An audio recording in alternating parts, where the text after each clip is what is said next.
ધોળા દિવસે ઘરમાં ઘૂસી વૃદ્ધ દંપતીને છરીની અણી ઉપર બાનમાં રાખી ઘરમાંથી રોકડ રૂપિયા 2,05,000 તથા સોનાની વીંટીની લૂંટ કરી નાસી ગયેલ આરોપીઓને ગણતરીના જ કલાકોમાં પકડી પાડી તથા લૂંટનો તમામ મુદ્દામાલ રિકવર કરી લૂંટના ગુનાનો ભેદ ઉકેલતી મૌધા પોલીસ ગઈ તારીખ 1/4/2025ના રોજ મૌધા પોલીસ મથક વિસ્તારના મૌધા ટાઉન ખ્રિસ્તી ફળિયામાં રહેતા ફરિયાદી જેઠાભાઈ પુંજાભાઈ મકવાણા તેમના પેન્શનના બચત કરેલ રૂપિયા 2,05,000 પોતાના ઘરે તિજોરીમાં મૂકેલ હતા તથા પોતાના હાથમાં સોનાની વીંટી પહેરેલ હતી અને પોતાના ઘરે જમી પરવારી બપોરના 1:30 વાગ્યાના અરસામાં ઘરે બીજા માળે ટીવી જોતા હતા. તે દરમિયાન લૂંટારુઓ દ્વારા લૂંટ ચલાવવામાં આવી હતી, પરંતુ ગણતરીના કલાકોમાં મૌધા પોલીસે લૂંટારુઓની અટકાયત કરી હતી.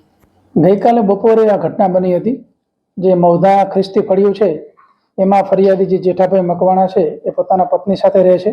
પોતે સિનિયર સિટીઝન છે, 80 વર્ષની ઉંમર છે અને પોતે નિવૃત્ત શિક્ષક છે. મકાનમાં ઉપરના માળે એ રહે છે, નીચેના માળે એમના ભાઈ રહે છે.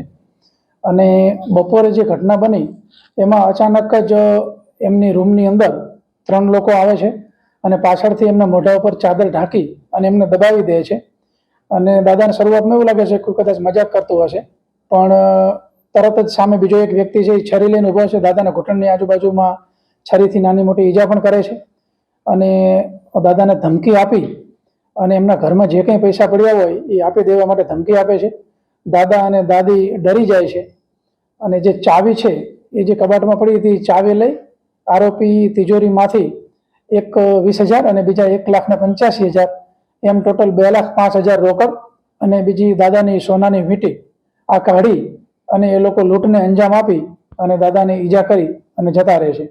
આ ઘટના ખૂબ ગંભીર હતી, કારણ કે દિવસના સમયે લૂંટ હતી, ઘરમાં ઘૂસીને લૂંટ હતી અને ખાસ કરીને સિનિયર સિટીઝન કે એમની સેફટી અમારી ટોપ પ્રાયોરિટી ઉપર હોય છે, તો સિનિયર સિટીઝનને બંધક બનાવી અને આ પ્રકારની લૂંટ કરવામાં આવી હતી.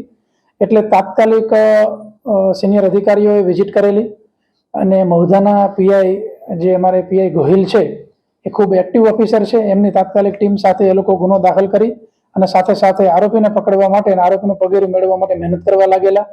એમાં હ્યુમન ઇન્ટેલિજન્સ અને ટેકનિકલ સર્વેલન્સ બધી જ રીતે ખૂબ સારી રીતે મહેનત કરી અને ગુનો ડિટેક્ટ કરી લેવામાં આવેલો છે. અને આ ગુનાની અંદર ગુનાને અંજામ આપનાર કુલ 5 આરોપીની ધરપકડ કરવામાં આવી છે.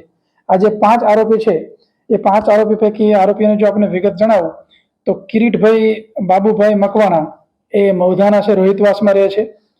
દેવ ઉર્ફે દેવો સંજયભાઈ પ્રતાપભાઈ બારૈયા એ મૌધા પારેખ ટીંબા રહે છે. નિલેશ અશ્વિનભાઈ શંકરભાઈ પરમાર એ વટવા અમદાવાદના છે. અને પાનવભાઈ ભરતભાઈ રાણા એ પણ વટવાના છે.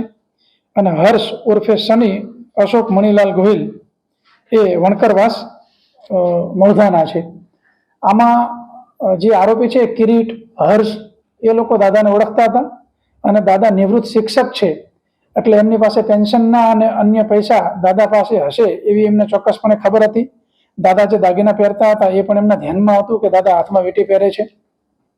અને આ જે આરોપીઓ છે એમાં દરેકે પોતાનો અલગ અલગ રોલ ભજવેલ છે. એક આરોપી ચપ્પુ લાવેલ છે, બીજાએ ચપ્પુ બતાવીને ઈજા કરેલ છે, એક આરોપીએ દાદાનું મોઢું દબાવી રાખેલ છે, એક આરોપીએ રેકી કરેલ છે અને 5 આરોપીઓ એકબીજાના કોન્ટેક્ટમાં હતા. અને અંદરો અંદર એ લોકોની એવી ડીલ થયેલી કે જે લૂંટના પૈસા આવે ત્યારબાદ અત્યારે એક વ્યક્તિ પાસે રાખીશું અને ત્યારબાદ તમામ ભાગતા લઈ લેશું. આરોપીઓના જો ગુનાહિત ઇતિહાસની વાત કરવામાં આવે તો અહીંના જે આરોપીઓ છે એમાંથી કોઈનો ગુનાહિત ઇતિહાસ હાલ સુધી સર્ચ કરતા જણાઈ આવેલ નથી, પરંતુ જે અમદાવાદના 2 આરોપી છે એમાં અમે ચેક કરી રહ્યા છીએ અને અમદાવાદ સિટી પોલીસના સંપર્કમાં છીએ. હાલ સુધી અમે ઓનલાઈન સર્ચ કરતા એમનો કોઈ ગુનાહિત ઇતિહાસ જણાયેલ નથી, પણ જો બીજો કોઈ ગુનાહિત ઇતિહાસ હશે તો આરોપીઓની વિરુદ્ધમાં અન્ય પણ પગલાઓ લેવામાં આવશે. સાહેબ, આ જે આરોપીઓ છે 5 આરોપીઓમાંથી અમદાવાદના અને મૌધાના, તો આ અમદાવાદ ને મૌધાના કોન્ટેક્ટમાં કઈ રીતના આવ્યા સાહેબ? એ એકબીજાને વાયા સગાવાલાની દ્રષ્ટિએ એકબીજાને ઓળખે છે, પણ આ લોકોએ બુદ્ધિપૂર્વક કામ એ કર્યું હતું કારણ કે દાદાના ફળિયામાં જે આરોપીઓ રહે છે એ આરોપીઓ ડાયરેક્ટ દાદાના રૂમમાં એન્ટ્રી નથી કરી. અમદાવાદથી જે બોલાવ્યા હતા ને જે લોકો દાદાને નથી ઓળખતા એવા આરોપીઓને અંદર એન્ટ્રી કરાવી હતી અને જે લોકો દાદાને ઓળખે છે એ લોકો પહેલા બહાર રહેલા, ત્યારબાદ દાદાના મોઢા ઉપર કપડું બાંધી અને દાદાને જ્યારે બંધક બનાવી દીધેલા અને દાદાના મોઢા ઉપર બાંધી દીધેલું. ત્યારબાદ જે જાણીતા આરોપી છે એ અંદર આવેલા અને આ આરોપીઓ જે છે એમાંથી એક આરોપીને એની પૂછપરછ કરતા એવું જણાવે છે કે એને અમુક પ્રકારનો દેવ થઈ ગયેલો છે અને બાકીના અન્ય આરોપીઓ છે એ ફક્ત પોતાના મોત શોખ ખાતર આવી દુઃખદ ઘટનાને એ લોકોએ અંજામ આપેલો. અને આ સિવાય 15 દિવસ પહેલા એમને અન્ય પણ એક વ્યક્તિ છે દાદા, એમને એવું પણ વિચારેલું કે આ દાદાનું અપહરણ કરી અને પૈસા માગીએ, પણ એમાં પણ એ લોકો સફળ નહીં થયેલા. નડિયાદની આજુબાજુમાં કોઈ જગ્યાએ ચેન સ્નેચિંગ કે એવું કંઈક કરી અને પૈસા કમાઈ લઈએ એવું પણ એમનું પ્લાનિંગ હતું, પણ એમાં પણ એ લોકો સફળ થયેલા નહોતા. અને આની અંદર કલાકોની અંદર જ પોલીસે એમને પકડી લીધેલા છે. હવે રિમાન્ડ માંગી અને આગળની તજવીજ કરવામાં આવશે અને અન્ય કોઈ ગુનાહિત ઇતિહાસ હશે તો અન્ય પગલાઓ લેશે. સંવેદનશીલતા અને સક્રિયતા અમારા મહુધા ટાઉન પીઆઈ ગોહિલ છે એ ખૂબ જ સંવેદનશીલ અને સક્રિય અધિકારી છે.